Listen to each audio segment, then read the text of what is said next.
Bonjour à toutes et à tous, vous écoutez Cinécast. Salut Thibaut. Salut Guillaume. Cinécast, c'est le podcast qui chaque semaine vous recommande des films ou des séries à voir en cinéma, au streaming ou VOD.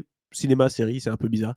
Aujourd'hui, on vous parle d'un documentaire qui s'appelle Music by John Williams, qui sort ce samedi, aujourd'hui, sur Disney+. C'est un documentaire de Laurent Bouzereau. Un réalisateur franco-américain qui fait beaucoup de docus, qui a fait beaucoup de making-of aussi, qui a bossé beaucoup avec Spielberg notamment. Donc voilà, un gars qui a un bon catalogue de docus et de making-of derrière lui. Et qui est amoureux, comme nous tous, de John Williams. Ouais, qui ne l'est pas? Comment ne pas être amoureux de John Williams, de sa musique de film qui nous hante, j'allais dire, qui nous possède, hein. On a tous entendu des musiques de John Williams, que ce soit ne fût-ce que des films de Spielberg.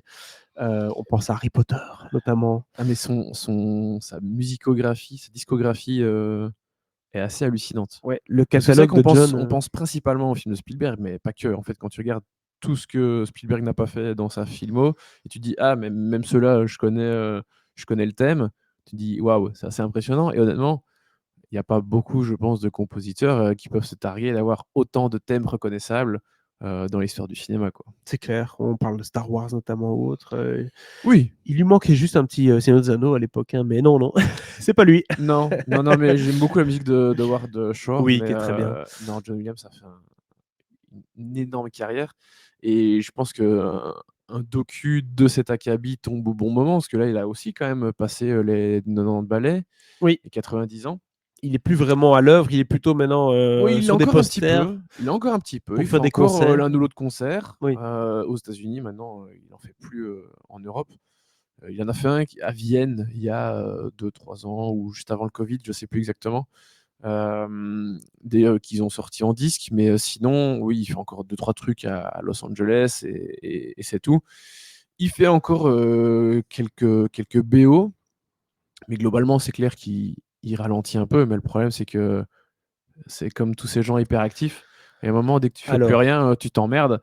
Donc, tu continues. qui dit docu dit rétrospective, on fait toute sa vie ou on s'intéresse à une partie en particulier Alors, ou... non, ils font pas toute sa vie non plus, mais on s'intéresse évidemment beaucoup à son passé, à sa famille. Son père était déjà musicien, il a lui-même enregistré avec des orchestres pour des bandes originales. C'est comme ça que son fils a mis le pied à l'étrier. Il obligeait John à faire de la musique, Mhm. à jouer d'un instrument. Il me dit, ok, tu peux faire ça, mais avant ça, tu fais 30 minutes de piano, 30 minutes de flûte, ceci, cela. Bon, voilà, un enseignement, une éducation un petit peu à la dure, mais qui a porté ses fruits parce qu'au-delà de devenir un très bon pianiste quand même, c'est devenu un énorme compositeur. Donc on s'intéresse beaucoup à son passé, Mhm. la façon qu'il a eu pour être mis le pied à l'étrier, parce que c'est bien de faire de la musique, mais t'es pas encore dans le milieu du cinéma à ce moment-là. Donc faire de la télé, du cinéma, commencer à épauler des compositeurs, toi-même composer pour des réalisateurs. Et avant les Spielberg, il avait déjà fait quand même quelques trucs assez costauds. Euh, et donc voilà, après, on suit évidemment le reste de sa carrière. Je dis pas dans l'entièreté, mais on s'intéresse surtout à des grands moments, Mhm. des grands films. Et quand tu dis on suit comment? Parce que le documentaire, forcément, il peut y avoir un documentaire où il y a une caméra qui a filmé plein de choses, et alors du coup, on va venir chercher des images comme ça, mais je suppose qu'un gars comme John Williams n'a pas non plus plein de caméras qui l'ont suivi partout dans sa vie. Bah non, Donc, on a des gens assis sur des chaises qui parlent. c'est beaucoup ça, Oui, avec évidemment, enfin, c'est monté de façon classique, avec des interventions de personnes avec qui il a collaboré. ses copains. Évidemment, Spielberg. Il y a aussi des moments qui font moins interview assis tout seul avec les caméras et les lumières, où c'est John Williams à son piano et il y a Spielberg qui vient lui faire la surprise Ah, qui c'est moi, arrive. John. Et évidemment, il parle des notes de Oui. Jaws qui ont surpris Spielberg, qui s'attendait pas du tout à ça. Et puis John Williams lui a proposé, et Un voilà. truc assez con à la base, quand même, hein, les Mais, notes de mais Jaws. c'est clair. Et puis rencontre du troisième type où à nouveau c'est plus 3 notes mais c'est 5 notes, et là tout d'un coup pareil, ça a l'air simple de dire il y a 5 notes qui vont te faire un petit air, voilà, mais il te montre une page où il a écrit 20-30 séquences différentes de notes différentes, et il y en a une qui marche bien, tu vois.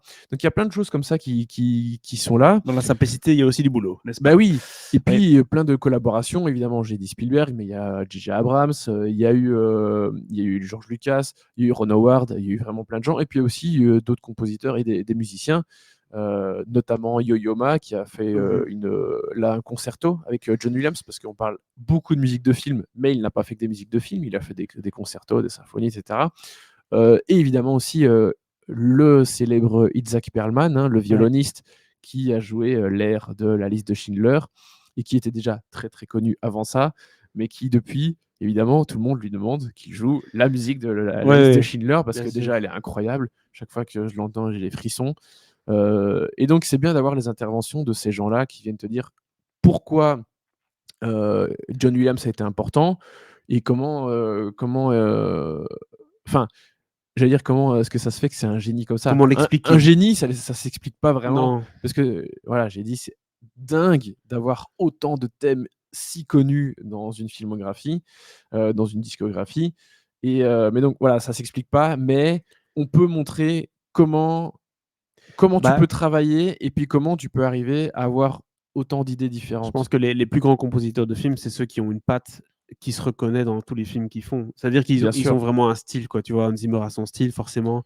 On pense à Alexandre Desplat. Tellement copié depuis. Alexandre Desplat qui a son style aussi, mine de rien, tu vois, quand tu écoutes les BO de Desplat. Et Morricone, et d'autres. C'est tous des gars que tu peux citer parce que tu reconnais leur musique et donc, du coup, ils ont tout un univers qui colle à plein de films.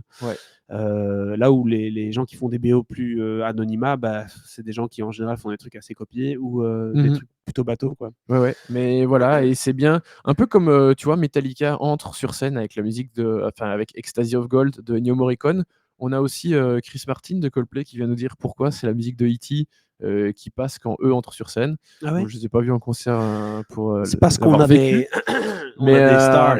Mais tu vois, il suffit de dire, voilà, il y a un film qui m'a marqué un jour avec une musique qui marque. Et Chris décide, hop, on va demander à Steven et à John Williams si on peut utiliser ça, et on l'utilise. Donc c'est pas juste aussi de montrer à quel point la musique est excellente dans les films, mais c'est aussi de montrer à quel point elle contribue à rendre un film célèbre et comment elle rentre dans la culture populaire. Évidemment. Parce que Star Wars, sans la musique rien que la musique du générique, c'est dingo. La musique d'Harry Potter, il y a eu Superman, et toutes ces musiques ont contribué énormément à la célébrité de leur film et leur succès, quoi. Une musique culte, c'est tout aussi culte qu'une réplique culte, hein. Tu vois, genre, il y a des musiques comme ça, le Seigneur des Anneaux, tin, tin, tin, tin, tu vois, quand il y a tu vois déjà les batailles qui ont lieu. Rien qu'avec des petites notes comme ça, des petits airs, ou la fameuse bande-annonce d'Inception avec ces brrr qui ont marqué le cinéma pendant 20 ans. Oui. Donc voilà. Et c'est ça. Et le docu, c'est ça tout le temps. Ça a duré, je sais plus combien de temps, j'ai pas la durée là comme ça, mais pour moi, pareil, ça aurait pu durer 1 heure, 2 heures de plus. J'aurais regardé, sans problème. Donc voilà, c'est dispo sur Disney+, dès ce 1er novembre. Ben voilà. Et combien des notes du coup tu donnes? 4 étoiles. 4 étoiles pour Music by John Williams. C'est vrai qu'on parle quand même on parle pas de n'importe qui. Je vais bientôt voir le concert de John Williams / Hans Zimmer. Ils sont pas là, malheureusement. Non, mais c'est un concept qui tourne depuis des années. J'ai eu l'occasion de le voir, je pense, il y a 10 ans, pas loin, en tout cas. Oui, c'est vraiment, si vous avez l'occasion d'aller voir des compositeurs en live, allez-y. J'avais vu Hans Zimmer quand il a commencé ses tout premiers concerts, il y a quasiment 10 ans aussi. J'ai eu l'occasion de voir Ennio Morricone aussi 2 fois. Malheureusement, John Williams, je pense que je n'aurai jamais l'occasion de le voir, mais vraiment, n'hésitez pas, quoi, parce que c'est incroyable. C'est vrai que c'est très beau. Tu parlais d'Ennio Morricone, il y a une vidéo sur YouTube, Ennio Morricone live depuis la place de Venise. Là, tu vois. Oui, sur la place Saint-Marc. Ouais, non, mais c'est clair. Bref. Mais Morricone, moi, ça fait partie des meilleurs concerts que j'ai eu l'occasion de faire. C'est des frissons. Des frissons. 4 étoiles du coup pour ce docu qui est sur Disney+ à partir de ce samedi. N'hésitez pas à nous dire dans les commentaires ce que vous avez pu penser. C'est déjà 1er novembre. C'est déjà là. Voilà. N'hésitez pas à nous dire un peu dans les commentaires ce que vous avez pensé de tout ça. Et on se dit à très bientôt pour de prochaines critiques. Ciao.